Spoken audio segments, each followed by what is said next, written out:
Assassin's Creed is about a grand battle between Templars and Assassins that is hidden behind the scenes of history. The Assassins are a force dedicated to maintaining and protecting our free will. And that sets them in direct opposition to the Templars, who are all about control. It's a very, very interesting universe where we have many levels of depth and many angles to explore. It's a totally immersive game where you get to relive amazing experience in a strong historical context. With Assassin's Creed, the fans are very important to us, and we know how many people are out there waiting for the next installment and are excited to see what's going to happen. So it's important on the story side that we deliver new twists, new turns, and that we continue the narrative the way we had begun. Assassin's Creed 1, as most of people know, was set in the Third Crusades during the 12th century. Assassin's Creed 2 was set in the Renaissance. This time around, we are going to focus especially on the city of Rome itself and on the life of Ezio, the second part of his life where he decides to build a new order, which we call the Assassin's Brotherhood. So Ezio is initially just a young guy who finds himself forced into this world that he never knew existed. He's then exposed to this war between Templars and Assassins, and then struggles and fights to find his place in things. And it just so happens to be sort of at the side of the Assassins. Assassin's Creed Brotherhood is a little bit like a new season of a great TV show. Assassin's Creed Brotherhood starts off at exactly the moment that Assassin's Creed 2 ended. So, when we made Assassin's Creed 2, we understood that Ezio's story was more epic than anything we could tell with one game.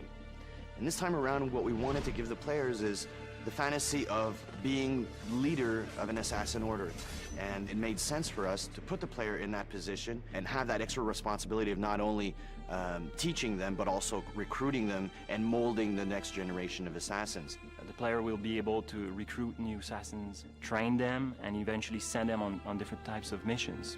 You will see many familiar faces in Assassin's Creed Brotherhood. Lots of characters that you knew before in Assassin's Creed 2 will return, but not necessarily the way you expect. Now, Ezio is much older, he's wiser, and he's about to become a leader of the Assassin Order, and he'll need to prove that he truly can lead. But things aren't going to go as planned. Next on the Brotherhood Diaries. By ascending through the Renaissance Church, the Templars seized control of Rome and made it the heart of their hidden empire. Now its citizens live in fear and poverty, but hope will arise as a Brotherhood is born. Welcome to Assassin's Creed Brotherhood Diaries.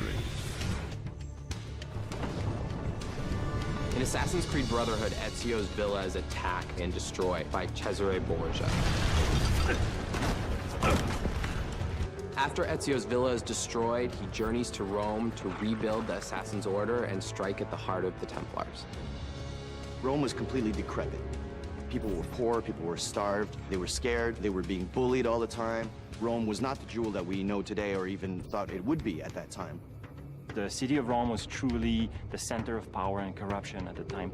So there's going to be a strong military presence represented by the Borgias. So Ezio is going to fight against the Borgia. He's going to bring the Renaissance back to Rome. When you're going to want to rebuild Rome, you're going to have to deal with zones that are occupied by the Borgias. When you get rid of one of those Borgia zones or Borgia towers, you're going to be able to open more shops, open stables, people will look healthier, there's going to be less bandits. Very subtly, we see Rome change, and the people become confident that the Borgias have less and less influence over their lives. Rome as a city is nice because you have a bit of water, huge landmarks, variations in levels. You have hills, the 7 hills of Rome. There's the Colosseum, the Pantheon, Castel Sant'Angelo, there's the Vatican. So that's all the new stuff that you're going to see in this city. Rome is 3 times the size of Florence. It's the biggest map that we've ever done in an Assassin's Creed game. And so it made sense for us to introduce the horse in the city. Having other NPCs on a horse will allow you to do horse-against-horse combat mode. You'll be able to assassinate from horse, start a fear and sequence from your horse, air assassinate a guy and take his horse, but there's a lot of cool new moves that we're adding with that play element. Ezio, now a master assassin, will see the potential in some recruits and save them from the Borgia oppression by fighting off guards surrounding the recruit, and he will invite them to join the order.